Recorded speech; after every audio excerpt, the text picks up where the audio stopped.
4 rockets left, 11 tanks in the road. At 4:11 in the afternoon on January 9, 1945, Staff Sergeant Elias Cobb is lying face down in a frozen irrigation channel on the eastern terrace above the Willerbach Road, in the low hills east of the Mater, and he is counting engines he cannot see. The channel is 18 inches deep. It is the only thing on this hillside lower than the machine gun that has been searching for him since noon. There is a quarter-inch of gray ice under his chest, and it has begun to melt where his body heat has worked into it, and the meltwater is running down inside his field jacket and pooling at his belt. His hands are past cold. He has to look at them to know whether they are closed. Below him, in a farm road cut 9 feet down into the terraces by 400 years of cartwheels and rain, sits an armored column that cannot go forward and does not yet understand that it cannot go back. He can smell 3 things: cordite, diesel, and the sweet, wrong, cooked smell coming off the vehicle burning at the far end of the cut, which has been burning for 6 hours and which contains 4 men he put there himself. Somewhere below him, a German officer is shouting the same order for the 4th time and getting no answer. This is the 9th hour of an assault that was supposed to take 40 minutes. The intelligence said 50 men, second-line troops, no armor. What came into Willerbach in the dark between the 8th and the 9th was a battle group built around a panzer company, a battery of towed guns, and infantry who had held ground against 3 American attacks in 9 days, and had not given up a meter of it in any of them. Their commander had been decorated twice for exactly this, holding a strongpoint against a force that outnumbered him. He had a plan for an American company attacking up the Willerbach Road. It was a good plan. It worked perfectly. It just had no answer at all for one man. Cobb's platoon is 2 miles behind him. His radio has been dead since 9 to 10. His loader is dead. He has an M9A1 launcher with 4 rockets, an M1911 with a full magazine, and a wound in his left thigh he has not looked at since the morning because he does not want the information. And at 4:11 in the afternoon, 40 minutes before sunset, he does something that the 4 men watching from the American lines through field glasses would argue about for the rest of their lives. He turns his back on 11 tanks and fires a rocket into a wall. Elias Cobb was 26 years old, and before the army he had never worked above ground. He was born in Cle Elum, Washington, a coal town of 2,000 people in the Cascade foothills where the Northern Pacific pulled its fuel out of the ground, and where a boy's future was decided by which shift his father worked. His father, Rudolph Cobb, went into the Roslyn seams at 14. Elias went in at 16 in 1934 in the middle of a depression that had taken the mine down to 3 days a week. He worked 8 years underground. He was a timberman first, then a shot firer, the man who placed the charges. That job is worth understanding because everything he did on January 9th came out of it. A shot firer does not blow things up. That is the part people get wrong. A shot firer reads rock. He looks at a face and works out where the strain is already sitting, where the seam wants to fail, and then he puts a small charge in exactly that place so the mountain does the work. A good shot firer moves 10 tons with a pound of powder. A bad one uses 10 pounds and brings the roof down on the men behind him. He also learned the other thing. A mine is a road with no sides. You go in one way. you come out that way. There is no turning around in a drift, and a man who lets himself be sealed in one is not fighting anymore. He is waiting. He enlisted in March 1943, 4 months after his younger brother Peter was killed on Guadalcanal. He did not talk about that then or later. In the 3rd Platoon of Company B, he had a reputation that was not the usual one. He was not the loudest man in the platoon or the fastest or the one who told stories. What his squad said about him, in the letters that survive, was always some version of the same sentence. Cobb looked at ground longer than anybody else. He would stop a patrol for a full minute to look at a bank, a wall, a culvert, and nobody could ever get out of him what he was looking at. PFC. Ray Krajewski, his loader, wrote home in December 1944 that his sergeant reads a field like it's a page and won't tell you what it says until he's done. In his left breast pocket, folded inside his paybook, he carried a brass tag, number 47. In Cle Alum, every man had one. You hung your tag on the board when you went underground so the company knew who was in the hole. When you came up, you took it back. A tag left hanging at the end of a shift meant one thing, and every wife in that town knew what it meant, and his mother had gone down to the board twice in her life to look for a number that was still there.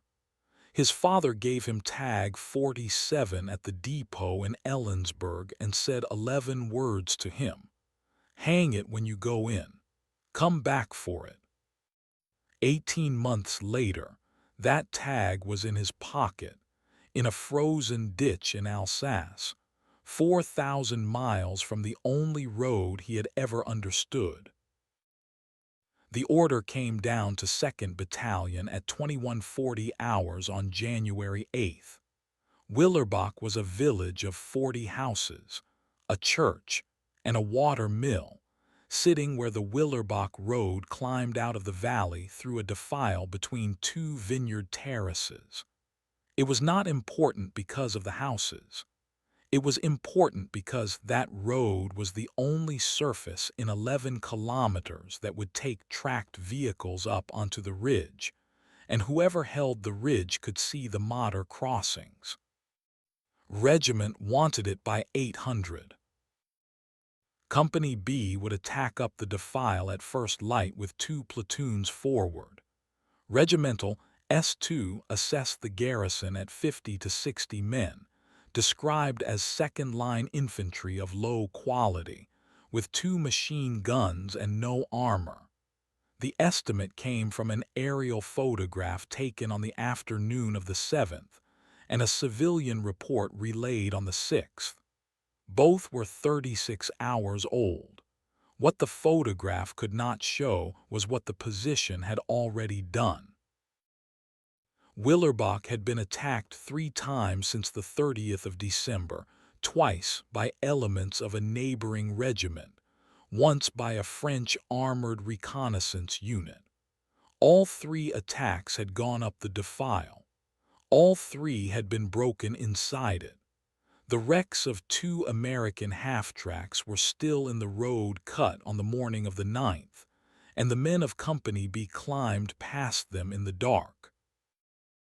The position was held by a battle group under a Hauptmann named Kurt Lindemann, 34 years old, a Silesian, an officer who had fought at Kursk and had a specific and unglamorous specialty, the defense of choke points.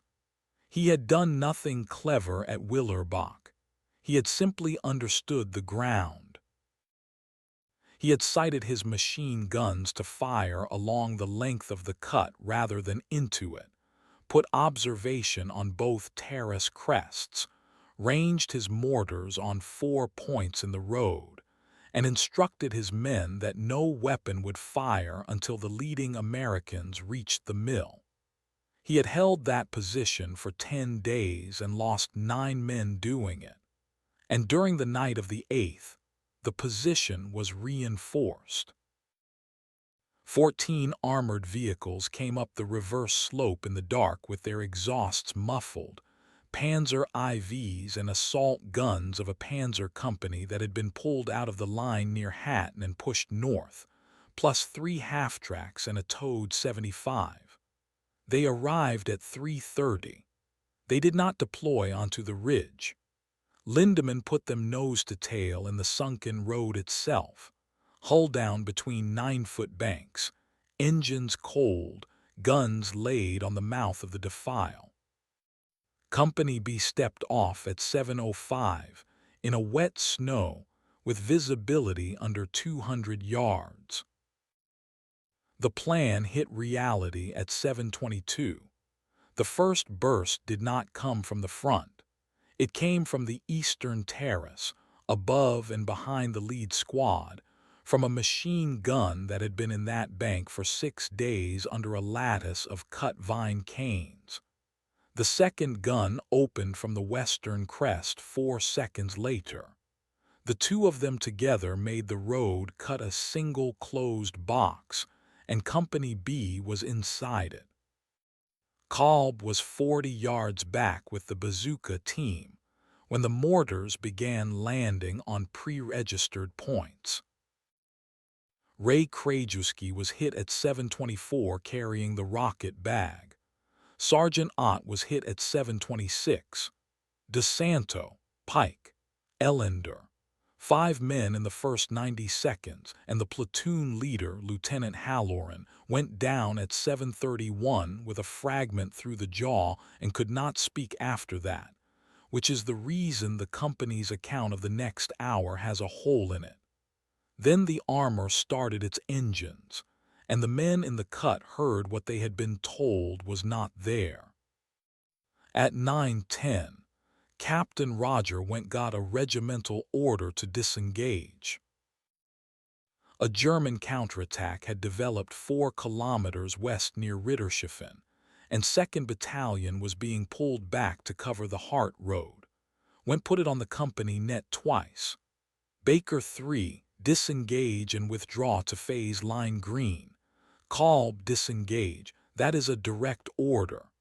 Cobb was, at that moment, 210 yards past the mouth of the defile on the eastern terrace, above the German machine gun, with a dead man's rocket bag over his shoulder. The company pulled back. It took them 90 minutes and cost them 4 more men. They did not know he was still up there. His SCR 536 had taken a fragment through the case at 9:08, and he never heard the order at all. By 1,000 hours the situation was this: cut off, with the only friendly unit within 2 miles withdrawing away from him. No radio and no way to signal. 6 rockets in the bag, 8 rounds for the Garand he had left behind in the ditch because he could not carry both, a full magazine for the pistol, no water, and a through-and-through in the left thigh from a fragment that had missed the artery by a distance no one ever measured. 1 American soldier, 1 uncaptured position, 14 armored vehicles in a road 9 feet below him. And the mission was still active because nobody had told him it wasn't. He moved at 10:15, and he moved east, away from the objective. That is the first thing that has to be understood about the day, and it is the thing that confused the Germans for 9 hours. Every American attack on Willerbach had come up the road. Cobb went along the terraces, crossways to the slope, through the vine rows at a crawl, using the retaining walls the way he had used a rib of coal, keeping stone between himself and the guns, and letting the shape of the ground move him instead of moving through it. It took him 50 minutes to cover 200 yards. Below him, Lindemann's men were doing everything correctly. The gun on the eastern terrace had shifted 40 meters to a fallback position at 9:40 as doctrine required. Observers on both crests were reporting. The armor in the cut had gone back to cold engines to save fuel, with two vehicles alternating on watch, guns laid down the road. Lindemann himself had walked the length of his position twice that morning, unhurried, and had told his company commander over the field telephone that the Americans had gone home and would come again in the afternoon with artillery, and that the men should eat. They had planned for a company. They had planned for artillery. They had planned for armor coming up the road. At 11:08, Cobb reached the head of the defile, where the road climbed out past the churchyard, and he had a shot at 80 yards into the rear quarter of the lead vehicle, an assault gun sitting hull down with its back to the terrace, exactly where a vehicle covering a road is always weakest. He fired one rocket. The round went in above the return rollers. The vehicle burned. It burned in the exit of the cut at the top of the grade, with 9 feet of frozen bank on both sides of it. And then Willerbach's defense did the correct thing, which was the beginning of the end of it. Lindemann assumed the shot had come from the churchyard wall, which was where a sensible enemy would have been.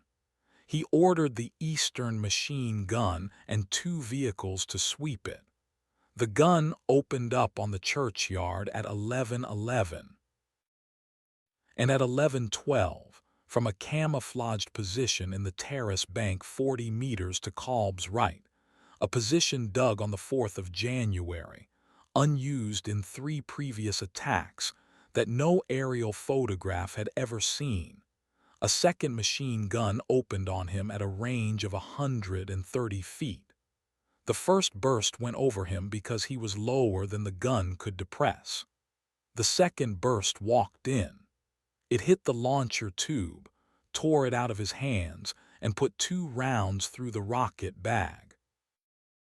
He was in the open, in a vine row on a hillside, with an MG-42 at 40 meters and a live rocket bag that was now punctured.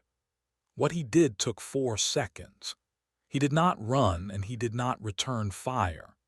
He rolled downhill, 3 complete rotations, straight down the fall line, over the lip of the terrace, and into the irrigation channel 18 inches below the grade of the field, and he pulled the bag after him by the strap with his left hand while he was still rolling.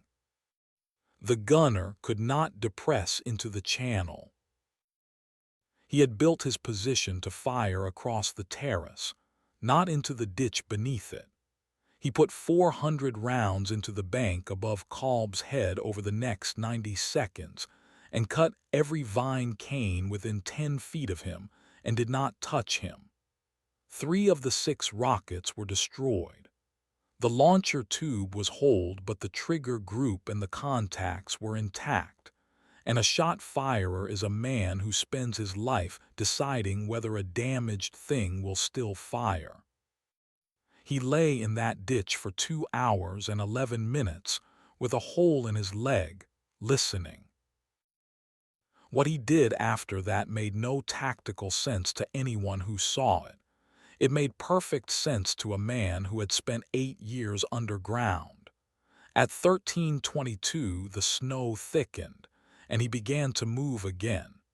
He went west now, along the ditch, below the grade of the field, under the gun that had nearly killed him. The ditch ran 300 meters to the mill race. He covered it in 54 minutes on his stomach, dragging a punctured bag with 3 rockets in it, and he stopped twice, not to rest, but to lie still and look at the ground the way his squad used to complain about. Below him, the first crack appeared in Kampfgruppe Reinhold. At 13:40, the crew of the second assault gun in the column reported small arms fire from the east.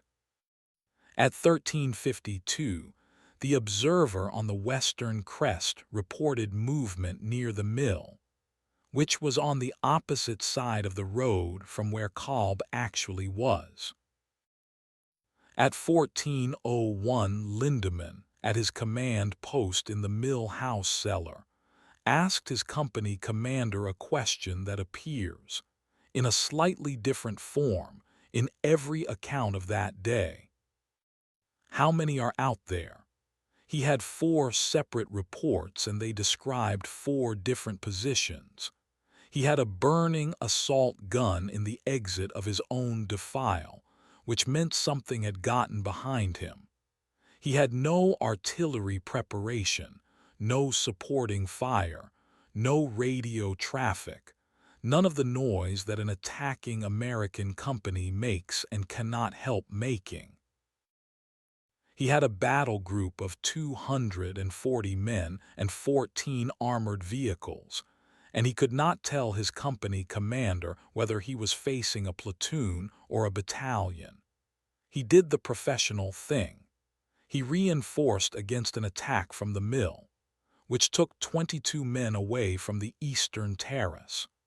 Jeffreiter Anton Weiss was 19, a loader in the 4th vehicle in the column, and he had been in the cut since 3:30 in a compartment he could not stand up in. He said later that the worst part of that afternoon was not the fear. It was that his commander stopped explaining things. At 800 there had been orders. By 2 in the afternoon there were only questions being shouted down the line from vehicle to vehicle, and the answers coming back were all the same word. Nothing. Nothing here. Nothing here. Nothing here. At 14:28, Cobb reached the mill race and found the thing he had not planned for. The sluice house at the head of the race was a stone shed 6 feet square, and there were people in it. Marthe Ziegler was 61 years old. She had been in that shed since the morning of the 8th with her granddaughter Colette, who was 9, and who was holding a wicker basket with a live rabbit in it that she had refused to leave behind and had kept alive on cabbage stalks for 2 days. There was an old man with them whose name is not recorded. They had gone into the sluice house because it was stone, and because the Germans had turned them out of the mill. The shed was 40 meters from the German command post, and it was exactly in the line between Cobb and the only approach that gave him the rear of the column. He had 3 rockets and an hour and a half of light. The fast way was down the race, past the shed, straight at the mill house. The fast way put every round he fired, and every round fired back at him, into 6 feet of stone with a 9-year-old inside it. He took the slow way. He went back up the race and across the open head of the terrace, 30 meters with no cover of any kind, in daylight, in front of an observation post on the western crest, and he was seen, and he was fired on, and a mortar round landed close enough to put 2 fragments through his right calf and 1 into the meat above his hip. He made the far bank. He lay in a drainage cut for 11 minutes and could not make his right leg take weight after that. It cost him the leg effectively for the rest of the fight. He did the last 90 minutes of the assault on his elbows. And then, at 15:46, with 3 rockets left, he did the thing.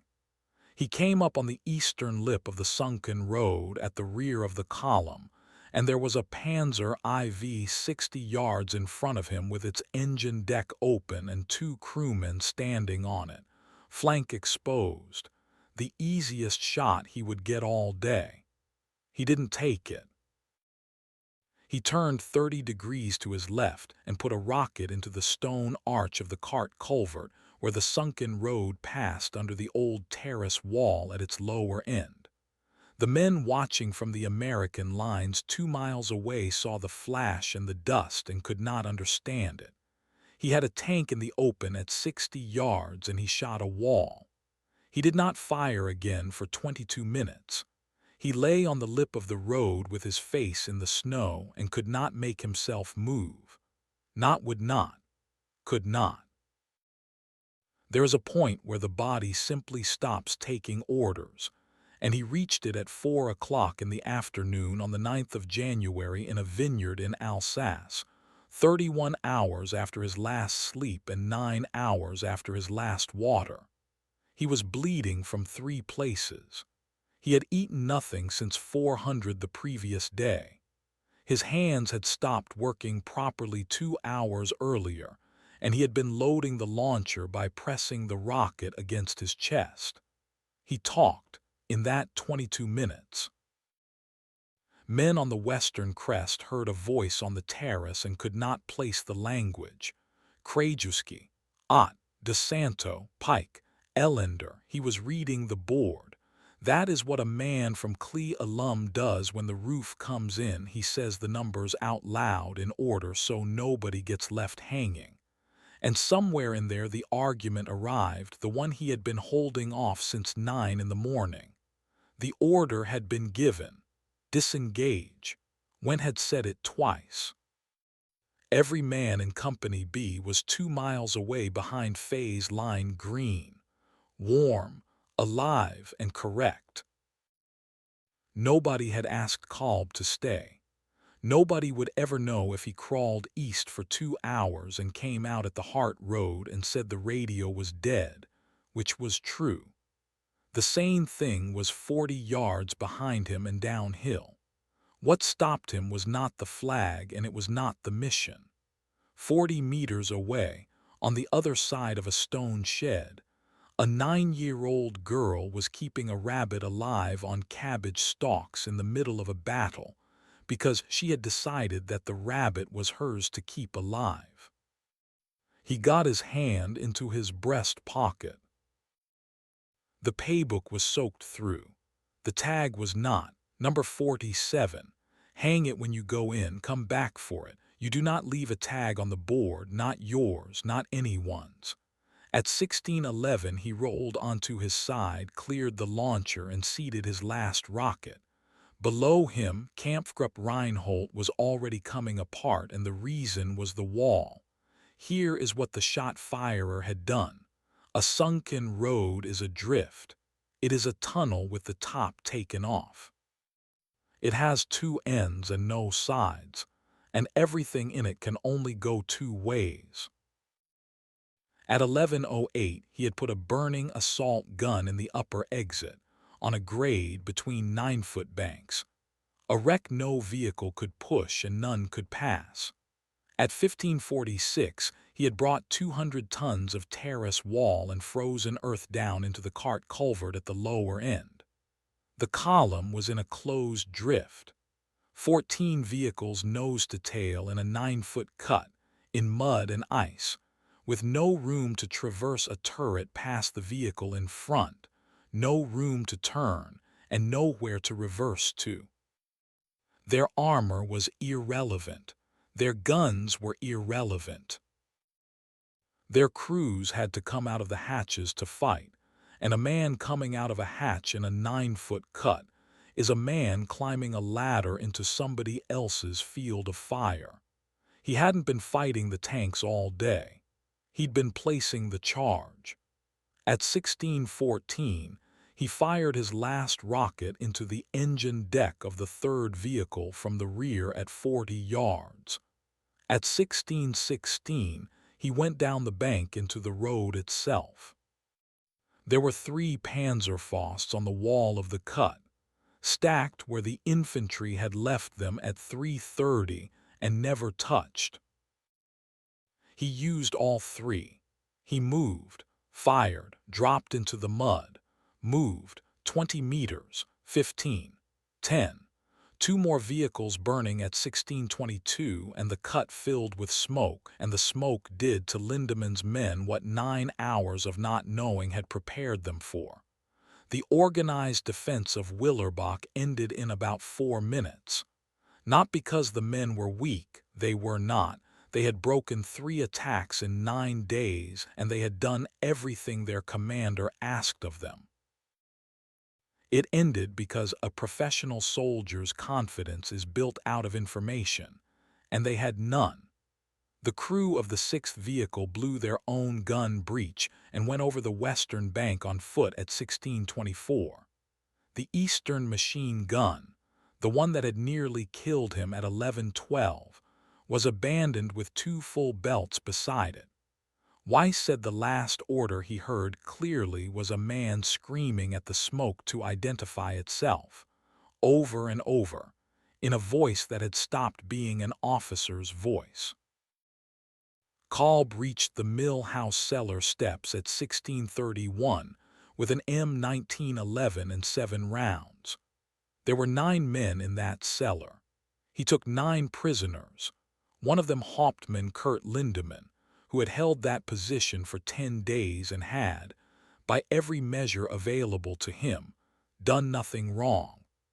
At 16:33, Marth Ziegler came out of the sluice house with a 9-year-old and a rabbit and walked up the middle of the Willerbach road past 6 burning vehicles.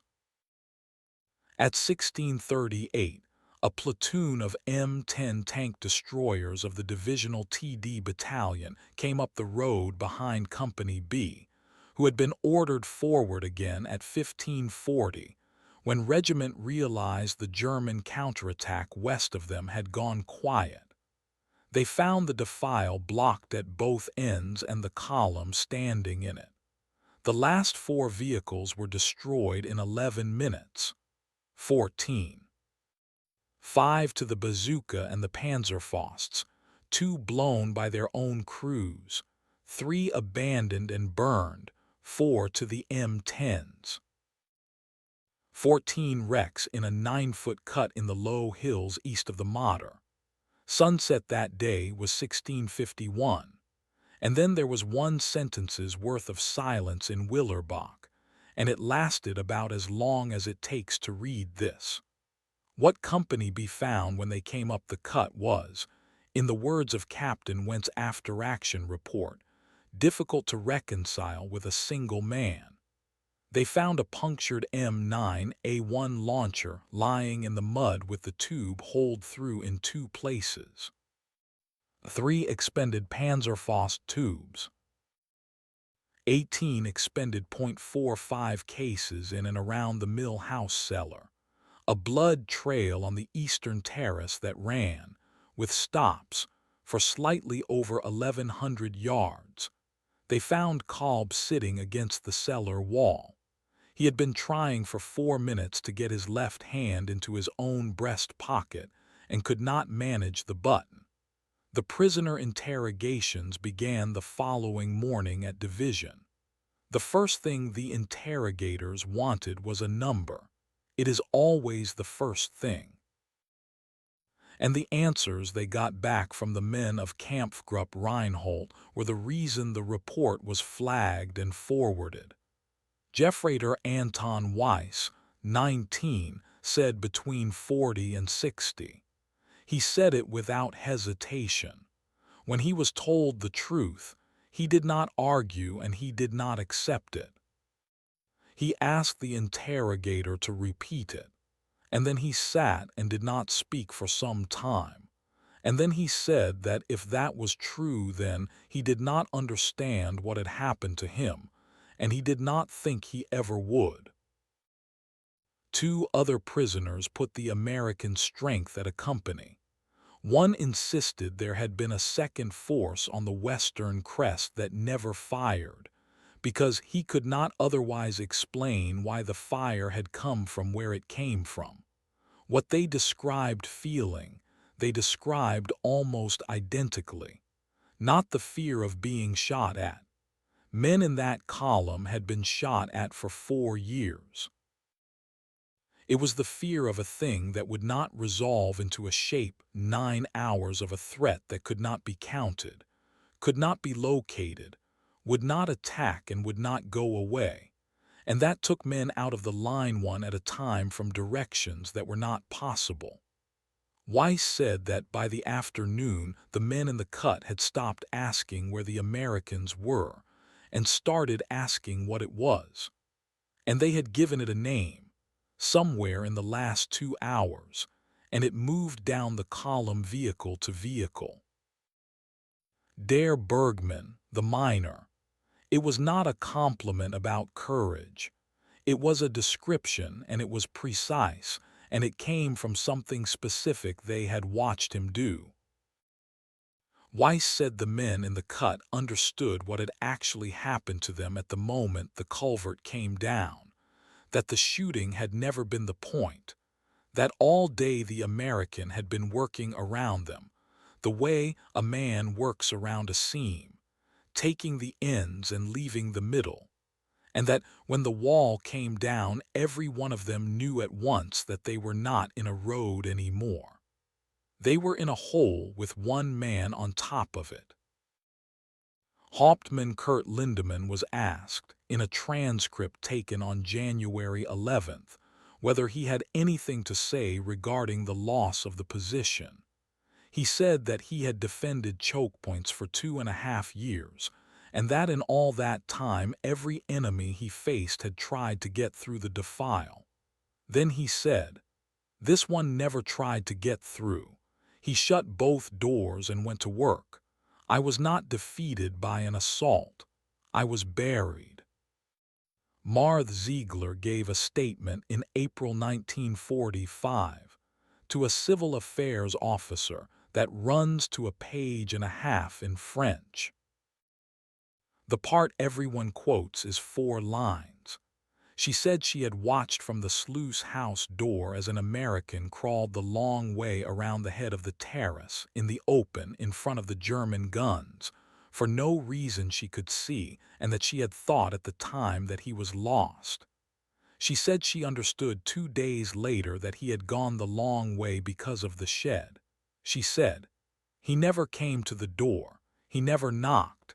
He never told us what he had done. We only learned it from the Germans." Staff Sergeant Elias Cobb was recommended for the Medal of Honor by Captain Roger when on January 14, 1945, he received the Distinguished Service Cross. The reason is bureaucratic and unsatisfying and entirely typical. The only American officer forward of the mouth of the defile after 7:31 was Lieutenant Halloran, who had a fragment through the jaw and could not give a statement for 11 weeks. 2 of the 3 men who could have corroborated the morning were killed at Herlesheim 11 days later. The board that reviewed the file in March had 1 witness statement, a prisoner interrogation transcript, and a captain who had personally ordered the man to withdraw. The citation reads in part, "Staff Sergeant Cobb, having become separated from his platoon and with his radio destroyed, voluntarily continued the assault alone against a fortified position held by a reinforced enemy battle group supported by 14 armored vehicles. Though wounded 3 times, Sergeant Cobb, over a period of 9 hours, moved more than 1,100 yards under continuous observed fire, destroyed the enemy's means of egress from the Willerbach defile, personally accounted for 5 armored vehicles, deliberately exposed himself in the open to avoid endangering French civilians sheltering within the objective, and reduced the enemy command post, taking 9 prisoners including the enemy commander. His actions denied the enemy the Willerbach Ridge and the observation of the Moder crossings.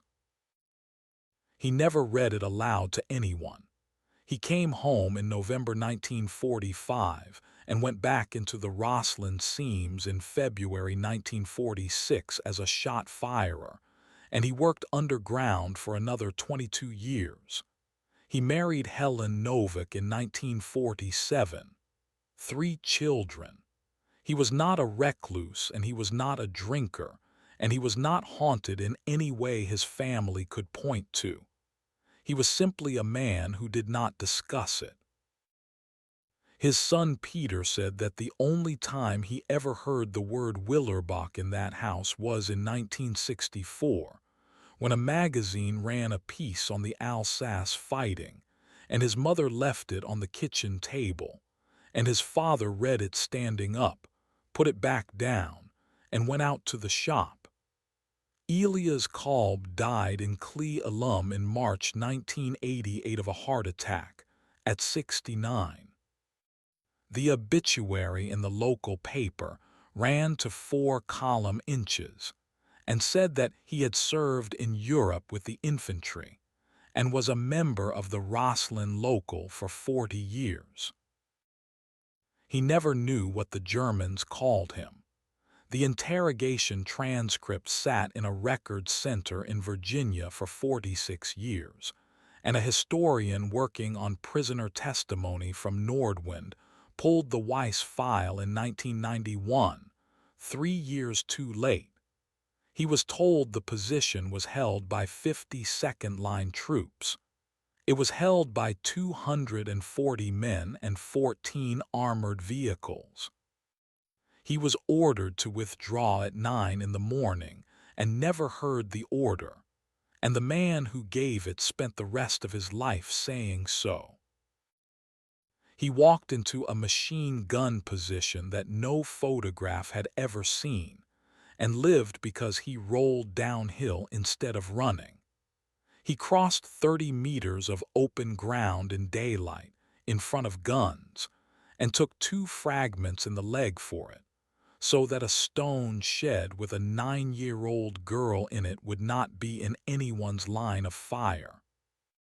And the men who spent 9 hours trying to kill him, professionals, veterans, men who had broken 3 attacks in 9 days and had done nothing wrong, gave him a name before the light went. Not because they had to, because after a while they had no other word for what was on top of them. If you have carried something like this, you already know the part nobody writes down, that the hard thing is not the 9 hours. The hard thing is the 43 years afterward, when the men who could confirm it are gone, and the paper says 4 column inches and you go out to the shop. And if you have not carried it, understand that nothing about him was extraordinary until the morning of January 9th, 1945. He was a coal miner from a town of 2,000 people who happened to be the one man on that hillside who understood that a sunken road is just a drift with the top taken off. Circumstance did the rest. They took the tag out of his breast pocket at the aid station on the night of the 9th and gave it back to him at Nancy 11 days later. Number 47. Hang it when you go in. Come back for it. He came back for it.